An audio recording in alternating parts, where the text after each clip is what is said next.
नमस्कार, स्वागत है आपका। आप देख रहे हैं इंडिया वॉइस और मैं हूं आपके साथ योगेश पांडे। देवभूमि समाचार में रुख करेंगे खबरों का। खबर देहरादून से है, जहां पर संस्कृति और शिक्षा का विजन तैयार किया जाएगा, डॉक्यूमेंट तैयार किया जाएगा। विजन डॉक्यूमेंट तैयार होगा। डॉक्टर धन सिंह रावत ने इस बात की जानकारी दी है।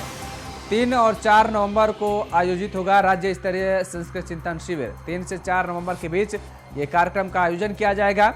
सूबे में संस्कृत महोत्सवों के आयोजन का लिया गया निर्माण। विभागीय उपलब्धियों के लिए बनाई जाएगी ठोस कार्य योजना। तो विभागीय उपलब्धियों के लिए ठोस कार्य योजना बनाई जाएगी और इसके साथ ही संस्कृत शिक्षा का विजन डॉक्यूमेंट तैयार होगा। डॉक्टर धन सिंह रावत ने इस बात की जानकारी दी है। 3 से 4 नवंबर को आयोजित होगा राज्य स्तरीय संस्कृत चिंतन शिविर का आयोजन किया जाएगा। सूबे में संस्कृत महोत्सव के आयोजन का निर्णय लिया गया है। ये बड़ा फैसला लिया गया है। डॉक्टर धन सिंह रावत की तरफ से जानकारी दी गई इस बात की। विभागीय उपलब्धियों के लिए ठोस कार्य योजना बनाई जाएगी।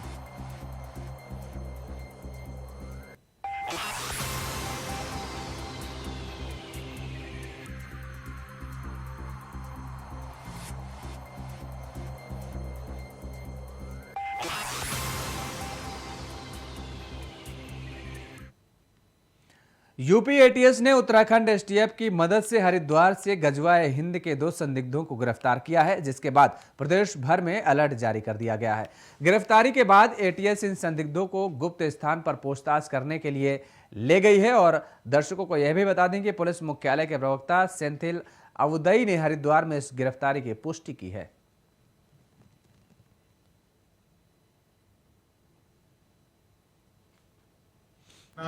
जो है गंभीर घटना है, इसका लेते हुए जो है सभी इसमें एक समीक्षा चल रही है। ठीक है, तो वही हमने सभी एसएसपी को भी अवगत कराया कि इस टाइप का चीज़ों में सतर्क रहें करके। और उत्तराखंड पुलिस में जो भी इस टाइप का चीज़ है जो है किसी लेवल का है, तो कोई भी चीज़ हमारा सामने आता है गंभीरता से लेके कार्रवाई करते हैं ताकि इसका पुनरावृत्ति ना।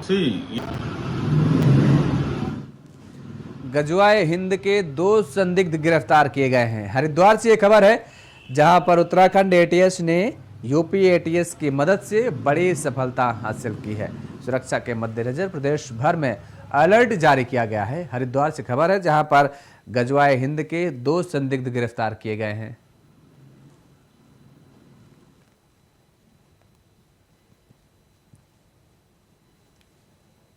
और ज्यादा जानकारी के साथ हमारे सहयोगी अवनीश प्रेमी हमारे साथ फोन लाइन पर बने हुए हैं।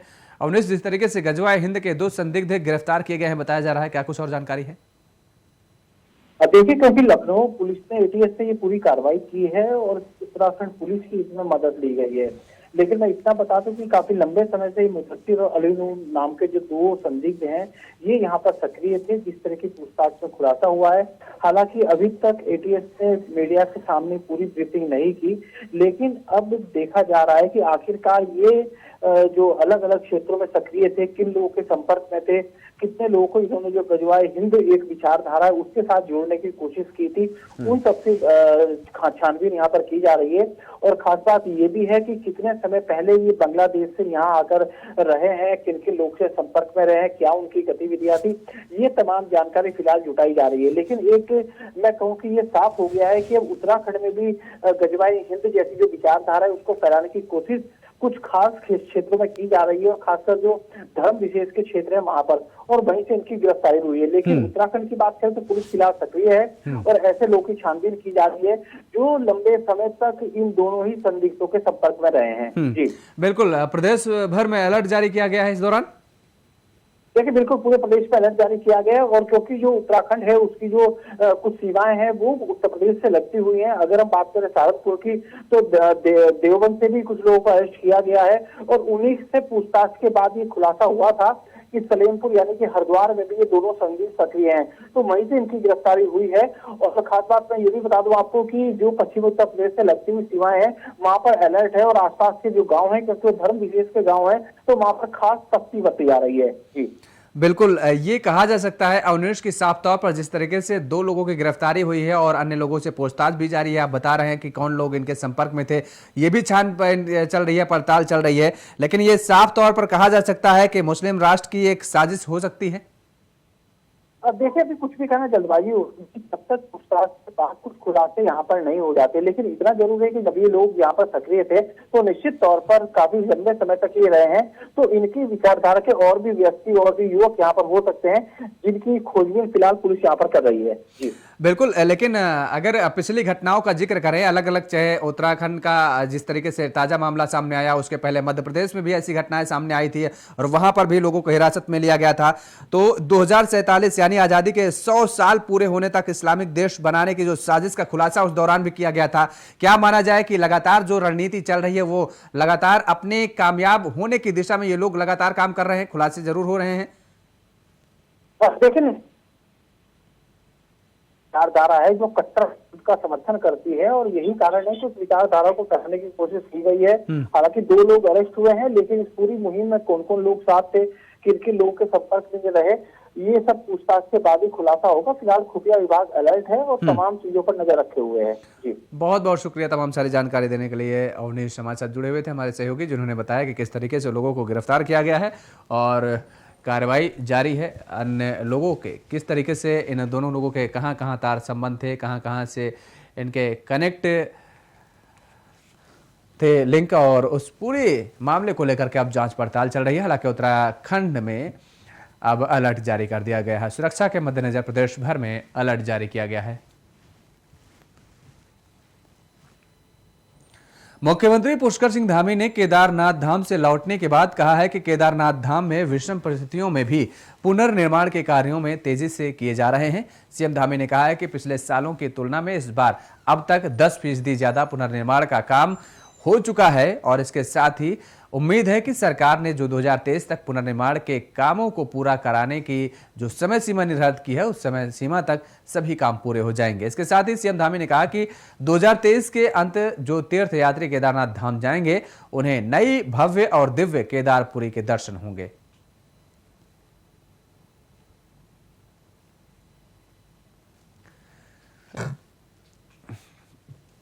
निर्धारित समय से पहले काम पूरा हो जाएगा। मुख्यमंत्री पुष्कर सिंह धामी ने इस बात का आश्वासन दिया है।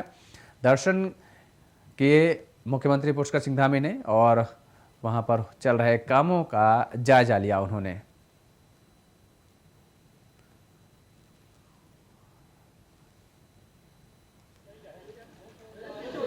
हमारे देश के यशस्वी प्रधानमंत्री मोदी जी के नेतृत्व और मार्गदर्शन में जहां धर्म और उत्थान का कार्य तेजी से पूरे देश के अंदर चल रहा है, वहीं केदारपुरी का पुनर्निर्माण का कार्य तेजी से आगे बढ़ रहा है और हमने उसकी टाइमलाइन तय की है कि दिसंबर 2023 तक भव्य केदारपुरी और दिव्य केदारपुरी का स्वरूप बनकर तैयार हो जाए। उसके लिए आज वहाँ पर पुनर्निर्माण के कार्य देखे हैं और कठिन परिस्थितियों में वहाँ पर काम होता है, क्योंकि रात को काफ़ी तापमान नीचे चला जाता है, लेकिन उसके बाद भी इस साल पिछले सालों की तुलना में 10 गुना ज़्यादा काम हुआ है। मुख्यमंत्री पुष्कर सिंह धामी ने मुख्यमंत्री आवास से एम्स के ट्रामा रथ का फ्लैग ऑफ किया। सीएम धामी ने कहा कि एम्स ऋषिकेश की तरफ से ट्रामा रथ के जरिए मेडिकल कॉलेजों और बाकी विद्यालयों में जाकर आम लोगों को इस चिकित्सा पद्धति के बारे में जागरूक करने और प्रशिक्षित करने का अभियान छेड़ा गया है। यह सराहनीय प्रयास है। उन्होंने कहा कि उत्तराखंड विषम भौगोलिक परिस्थितियों वाला राज्य है। चिकित्सा के क्षेत्र में इस तरह की पहल कारगर साबित होगी।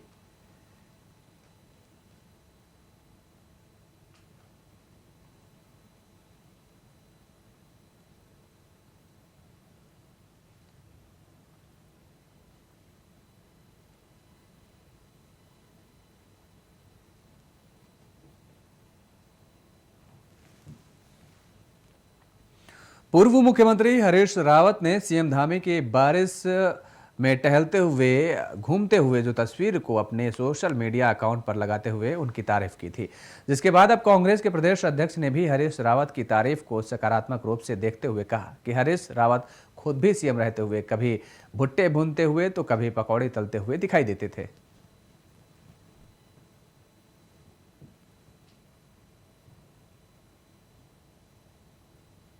मुख्यमंत्री जी, पूर्व मुख्यमंत्री जी की पोस्ट देखी है और उन्होंने धामी जी की तारीफ की है कि वो बारिश में घूम रहे हैं। हमने तो कई बार हरीश रावत जी को भी पूरी तलते हुए, जलेबी बनाते हुए, समोसे बनाते हुए, भुट्टे खाते हुए देखा है, तो उनको लग रहा होगा कि मेरे रास्ते पे चल रहा। और अच्छी परंपरा है, किसी व्यक्ति की तारीफ करने में कोई गुरेज नहीं है, कोई बुराई नहीं है। उन्होंने साथ में एक हम लोगों को भी एक नसीहत दी है कि बहुत मेहनत की जरूरत है और कांग्रेस को मेहनत करनी चाहिए। कांग्रेस प्रदेश अध्यक्ष करण मेहरा के बाद अब पार्टी के प्रदेश उपाध्यक्ष संगठन मथुरा दत्त जोशी ने भी पूर्व नेता प्रतिपक्ष प्रीतम सिंह के खिलाफ मोर्चा खोल दिया है। दरअसल प्रीतम सिंह के पिछले दिनों दिए गए प्रदेश प्रभारी पर बयान के बाद कांग्रेस में आपस में ही वाद विवाद शुरू हो गया था, जो अब तक थमने का नाम नहीं ले रहा है। कांग्रेस प्रदेश उपाध्यक्ष ने प्रीतम सिंह को भी नसीहत देते हुए कहा कि जब तक प्रदेश प्रभारी प्रीतम सिंह के पक्ष में बात करते थे तब तक प्रभारी उनके लिए बेहतर थे, लेकिन उनसे इतर कोई बात होती है तो प्रभारी प्रीतम सिंह के लिए बुरे हो गए।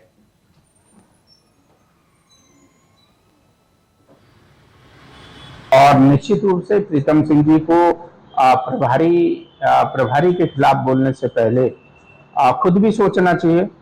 जब वो प्रदेश के अध्यक्ष थे तब तो प्रभारी के बहुत नजदीक थे, प्रभारी जी उनके बहुत खास थे। आज प्रभारी क्यों बुरे हो गए भाई? आज और तब में कोई अंतर आ गया क्या?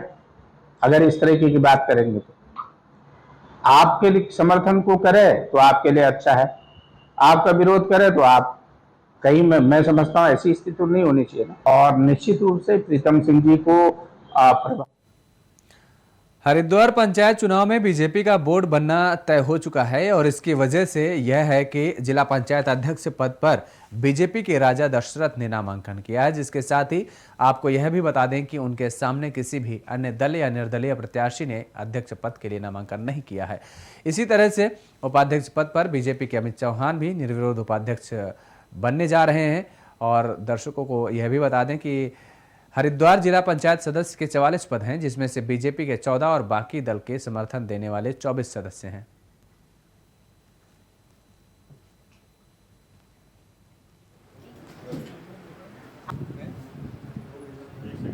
देखिए, राजेंद्र सिंह हमारे अध्यक्ष पद के दावेदार थे और अमित चौहान जी हमारे उपाध्यक्ष हम लोगों को घोषित किया था और दोनों लोगों ने नामांकन हो गए हैं और किसी का नामांकन नहीं हुआ है और मैं कह सकता हूँ कि निर्विरोध अध्यक्ष उपाध्यक्ष जीतेंगे।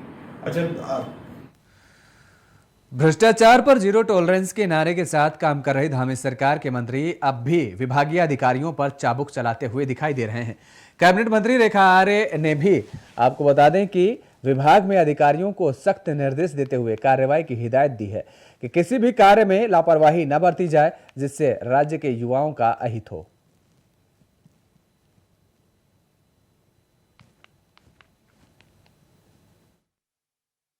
हमारे विभाग में हो या पूरे सरकार के लिए मैं बात करती हूँ, अनियमितताओं को हमारी सरकार कहीं पे भी बर्दाश्त नहीं करेगी। धामी जी की सरकार पूर्णतः जीरो टॉलरेंस के साथ काम कर रही है। अभी हाल ही में आपने देखा होगा कि किस प्रकार से माननीय मुख्यमंत्री जी ने लगातार बैठकें ली हैं और बैठकों के बाद में युवाओं के खिलाफ यदि कोई भी, क्योंकि एसएससी का मामला हो तो लगातार उससे संबंधित जो प्रभावशाली व्यक्ति भी हैं उनको भी बख्शा नहीं जा रहा है, उनके खिलाफ भी एफआईआर, उनके खिलाफ भी जो है कार्रवाई के निर्देश। यहां पर रुकते हैं एक छोटी सी ब्रेक के लिए। ब्रेक के बाद फौरन हाजिर होते हैं। ब्रेक के बाद एक बार फिर आप सभी का स्वागत है। खबरों में आगे बढ़ेंगे। हाउस टैक्स जमा न करने वालों पर नगर निगम ने शिकंजा कसना शुरू कर दिया है। टैक्स न भरने वालों को चिन्हित कर उन्हें नोटिस भेजे जा रहे हैं और इसके साथ ही नगर निगम की तरफ से ये नोटिस भेजी जा रही है। नगर आयुक्त मनोज गोयल ने बताया कि नोटिस के बाद भी टैक्स जमा न करने वालों से 4 गुना जुर्माना वसूला जाएगा। आपको बता दें कि फिलहाल नगर निगम देहरादून सीमा के अंतर्गत स्थित संपत्तियों का हाउस टैक्स सेल्फ असेसमेंट के माध्यम से जमा कराया जा रहा है, लेकिन कई लोगों की ओर से हाउस टैक्स नहीं भरा जा रहा है। निगम की तरफ से वर्तमान में 8 वार्डों में करीब 10,000 ऐसे भवन चिन्हित किए गए हैं जिन्होंने अभी तक अपने भवन कर संबंधी विवरण नगर निगम कार्यालय को नहीं जमा कराए हैं। नगर निगम द्वारा ऐसे प्रॉपर्टीज़ का चिन्हीकरण किया गया है जिनके द्वारा वर्तमान तक भी सेल्फ असेसमेंट फॉर्म को ही नहीं भरा गया है और ऐसे में एक तो वो टैक्स भी पे नहीं कर रहे हैं, दूसरा वो अपने सेल्फ असेसमेंट की सूचना भी नहीं दे रहे हैं। तो ऐसी प्रॉपर्टीज़ का चिन्हीकरण करके उनको नोटिस जारी करने की कार्रवाई गतिमान में लाई गई है और उनको SMS वगैरह से भी सूचित कर रहे हैं कि यदि वो अपना ससमय सेल्फ असेसमेंट की कार्रवाई पूरी कर लेते हैं तो उनका टैक्स की एक प्रक्रिया बन जाएगी। जिलाधिकारी विनय शंकर पांडे ने सोमवार देर रात हरके पैड़ी क्षेत्र के मालवीय द्वीप पर घंटाघर के बीच अर्धकुंभ 2015 में गंगा में निर्मित 3 अस्थायी सेतुओं को सुरक्षा की दृष्टि से हटाए जाने के संबंध में निरीक्षण किया और अधिकारियों को दिशा निर्देश दिए। इस दौरान कई अधिकारी भी मौजूद रहे।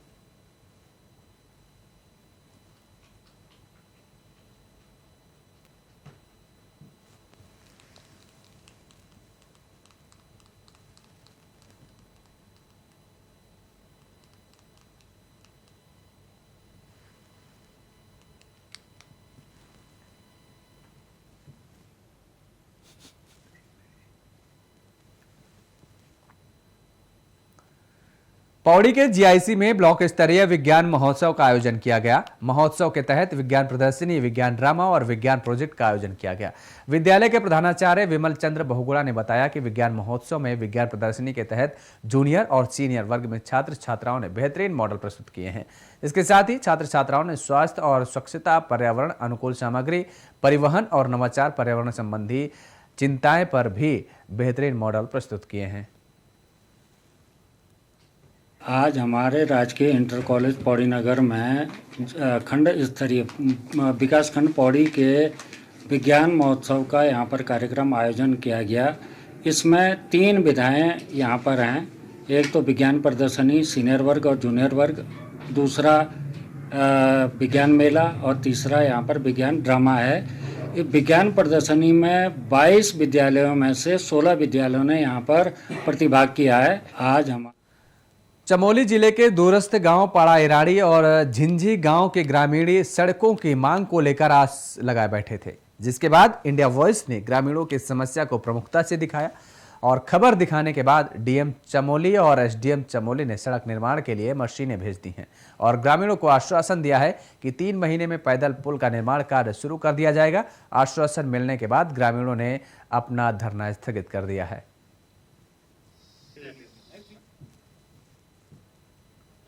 पूर्व 24 सितंबर को हमने एक अल्टीमेटम जिलाधिकारी चमोली को दिया था और एक्शन PMJSY को दिया था, क्योंकि सड़क बहुत दिनों से बंद पड़ी हुई थी और एक मोटर पुल 65 मीटर का बनना है झिंझी पुल में, वो निर्माणाधीन है, लेकिन वहाँ ठेकेदार ने काम बंद करके भाग गया था। उसके बाद जिलाधिकारी चमोली से हमारी सचिवमंडल मिला, उसमें बातचीत हुई और उन्होंने कहा भाई 3 दिन में हम उस पर कुछ कार्रवाई करेंगे। तो आज लगभग मशीनें वहाँ पहुँच गई है, थोड़ा अतिवृष्टि वो काम हो नहीं पा रहा है, लेकिन फिर भी कार्य प्रारंभ होने की स्थिति में है। पूर्व 24 सितंबर को हम जो हमने प्रशासन को जो अपना ज्ञापन और मांगे लेकर हम गए थे, तो उसमें प्रशासन हलचल में आया है और कुछ मशीनें उन्होंने वहाँ पर निर्माणाधीन जहाँ पर क्षतिग्रस्त है वहाँ दी है और अधिक बारिश के कारण मशीनें वहाँ पर अभी काम नहीं कर पा रही है। DAV PG कॉलेज के प्रोफेसर ठगी का शिकार हुए हैं। साइबर ठगों ने प्रिंसिपल बनकर लूट की है। आपको बता दें कि 30,000 रुपए की ठगी को अंजाम दिया गया है। प्रिंसिपल का फोटो लगाकर फर्जी WhatsApp अकाउंट बनाकर ठगी की गई है। पुलिस ने प्रोफेसर की तहरीर पर केस दर्ज कर लिया है और अब पूरे मामले की जांच पुलिस की टीम कर रही है। लगातार हो रही चोरी की घटनाओं को लेकर SSP की सख्ती के बाद एक खुलासे हो रहे हैं। SSP देहरादून दलीप कुमार ने घटनाओं का खुलासा करते हुए बताया कि सभी पंजीकृत मामलों का जनपद पुलिस ने खुलासा कर दिया है। पकड़े गए आरोपियों का आपराधिक रिकॉर्ड भी है, लिहाजा इन पर और भी ज्यादा सख्त कार्रवाई की जा रही है। ट्रैक्टर ट्रॉली की चोरी हुई थी और हमारी टीमें लगी हुई थी। इसमें 3 टीमें गठित की गई थी। 150 CCTV का हम लोग फुटेज हमने खंगाला, तो उसमें जो अभियुक्त थे, संदिग्ध अभियुक्त आकिल पुत्र आलिम और शाकिर उर्फ गूंगा, ये दोनों भगवानपुर के रहने वाले हैं। आकिल का आपराधिक इतिहास है, 14 इसके खिलाफ जो है मामला पंजीकृत हैं और जो शाकिर है इसके खिलाफ भी जो है 2 मामले पंजीकृत हैं और जो ट्रैक्टर ट्रॉली चोरी हुई थी वो बरामद कर लिया गया है।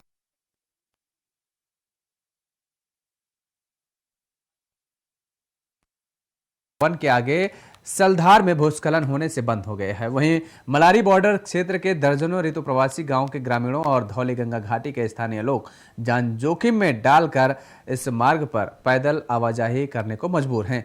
चमोली जिले में बीते 2 दिनों से हो रही बारिश से नीति घाटी हाईवे तपोवन के आगे सलधार के पास चट्टान खिसकने से अवरुद्ध हो गया है, जिससे आवाजाही पूरी तरह बाधित हो गई है। वहीं स्थानीय ग्रामीण जान जोखिम में डालकर पैदल ही आवाजाही को मजबूर हैं। हालांकि बीआरओ की तरफ से युद्ध स्तर पर सड़क खोलने का काम किया जा रहा है।